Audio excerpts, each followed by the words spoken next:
बच्चे को हमारे कौन सा खाना कब देना चाहिए, कौन से महीने से खाना सॉलिड स्टार्ट करना चाहिए, कब हम लोग बाहर का दूध दे सकते हैं, दही दे सकते हैं कि नहीं, इन सब सवालों के जवाब इस वीडियो में मैं आपको देने वाला हूं। तो स्वागत है आपका हमारे चैनल राधिया जर्नी में। मैं हूं राधिया का डैड और हम ऐसे ही छोटे छोटे पेरेंटिंग टिप्स देते रहते हैं ताकि आपका बच्चा अच्छे से बड़ा हो सके। तो सबसे पहला सवाल हमारे पास यही आता है पेरेंट्स का कि हमें सॉलिड्स स्टार्ट कब से करना है। तो आपका, मैंने जैसे पिछले वीडियो में ही हमने ये बात कर ली थी कि थोड़े से साइंस होते हैं, आपका बच्चा का हेड स्टिल है या नहीं है, वो ठीक से बैठ पा रहा है, नहीं बैठ पा रहा है।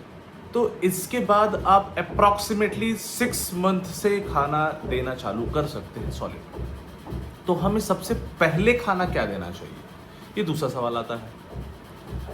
और कब सॉलिड्स में हमें क्या प्यूरी देनी चाहिए या मिक्सर में पीस के देना चाहिए, ये सब सवालों के जवाब हमें इस वीडियो में मिलेंगे। तो मैंने जो सबसे पहला खाना दिया था राधिया को, वो खिचड़ी दी थी। खिचड़ी की खासियत यही है कि वो मतलब ज़्यादा सॉलिड नहीं है, सेमी सॉलिड है। तो अगर आप पहला फूड स्टार्ट कर रहे हो तो आप सेमी सॉलिड से स्टार्ट करो। प्यूरीज कभी नहीं देनी है, जिंदगी में कभी भी आपको प्यूरी नहीं देनी है। बहुत लोग इस पे मेरे डिसएग्री भी करेंगे कि बच्चा है, अभी जस्ट स्टार्ट कर रहा है, फर्स्ट हमें प्यूरी देनी चाहिए, फिर सेमी सॉलिड देना चाहिए, फिर सॉलिड पे आना चाहिए। तो मैंने जो अपनी जर्नी देखी है उसमें मैंने जो भी मैं राधिया के साथ कर रहा हूँ, मैंने उसको प्यूरी बिल्कुल भी नहीं दी और काफ़ी वो अच्छा कर रही है, वो काफ़ी अच्छा सीख रही है। प्यूरी से कोई डेवलपमेंट नहीं होता, ना ही बच्चा चबाना सीखता है, ना ही उसको टेक्सचर मिलता है। तो प्यूरीज कोई बेनिफिशियल नहीं है, वो सिर्फ हमारा मन का भ्रम है कि हम लोग बच्चे को खाना दे रहे हैं ताकि हम लोग दूध कम कर सके, मदर जो मिल्क है वो कम कर सके। तो मैं आपको बोलूँगा कि 8-9 महीने तक जो मेन फूड होता है जिससे बच्चा ग्रो करता है, वो मदर का मिल्क ही होता है। तो उसको दूध पिलाते रहे। जो आप सॉलिड स्टार्ट कर रहे हैं, जो मैं बोल रहा हूँ कि आप सॉलिड स्टार्ट करें, उसका मकसद ये नहीं होना चाहिए कि आपके बच्चे को पेट फुल करना है। आपका मकसद होना चाहिए कि बच्चों को खाने को इंट्रोड्यूस करना है ताकि वो खाना को देख सके, खाना को टच कर सके, खाने की इम्पोर्टेंस उसको पता चले। तो ये सब चीज़ें हमें सिखानी है, ना कि उसका पेट फिल करना है। तो हम लोग सेमी सॉलिड या मैश्ड फूड जिसको बोलते हैं उससे स्टार्ट कर सकते हैं। मैश्ड फूड में क्या क्या आ सकते हैं, तो आप पोटैटो मैश कर सकते हो, आप कोई वेजिटेबल मैश कर सकते हो, या 2 वेजिटेबल को आप मिला के मैश कर सकते हो। आप मैश करने के बाद हल्का सा उसको ऐसे रब करके ऐसे फिंगर्स पे देख सकते हो कि वो पूरे अच्छे से मैश होने चाहिए ताकि वो गर्दन में फंसे नहीं।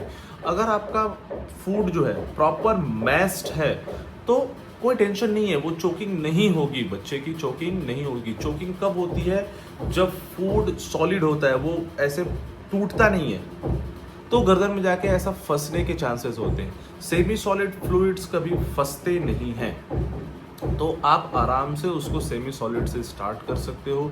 मैश्ड फूड आप उसको दो, और कितना देना है ये थर्ड सवाल होता है कि मुझे दिन में कितनी बार देना है। तो आप स्टार्टिंग में 2 बार, फिर बढ़ा के 3 बार कर सकते हो, मॉर्निंग, दोपहर और शाम।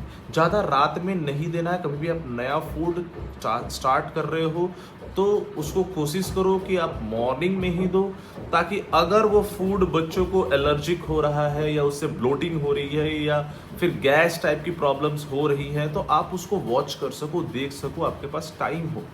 क्योंकि जनरली रात में अगर आप वो फूड दोगे और बच्चे को अगर गैस बन रही होगी तो वो आप थोड़े से पैनिक कर सकते हो। तो मेरा सजेशन यही होगा कि आप नया फूड जब ट्राई करो तो उसको मॉर्निंग में ही दो, और दिन में 3 टाइम्स उसको खाना आप दे सकते हो। पर आपको, अगेन मैं बोल रहा हूँ, फोर्स फीडिंग नहीं करनी है, आपको उसको ठूसना नहीं है। तो अब क्या होगा, जब आपका 6 मंथ का बच्चा है, तो 6 मंथ का बच्चा है तो उससे वो एक तो सेमी सॉलिड फूड है, वो सॉलिड भी नहीं है, उसके हाथ में आएगा नहीं वो अच्छे से। तो ऐसे हाथ में उठाएगा, कभी वो इधर मारेगा, कभी वो इधर मारेगा, कभी वो इधर मारेगा, एक आध गलती से उसके मुंह में भी जाएगा। तो ये नॉर्मल है। मैंने बोला ना, ये नॉर्मल है। आपको उतना ज़्यादा लोड नहीं लेना है कि मुझे इसको जो मैंने बनाया है वो पूरा का पूरा फिनिश कराना है इसी से। वो आपका फूड स्टार्टिंग में थोड़ा सा वेस्ट जाएगा और ये जर्नी का पार्ट है, इसको कैजुअल लेना है। तो थोड़ा थोड़ा वो जैसे ही वो ग्रैब्स करने की कोशिश करेगा, वो टेक्सचर छूने की कोशिश करेगा, तो उसको समझ में आने लगेगा कि ये चीज़ें क्या है।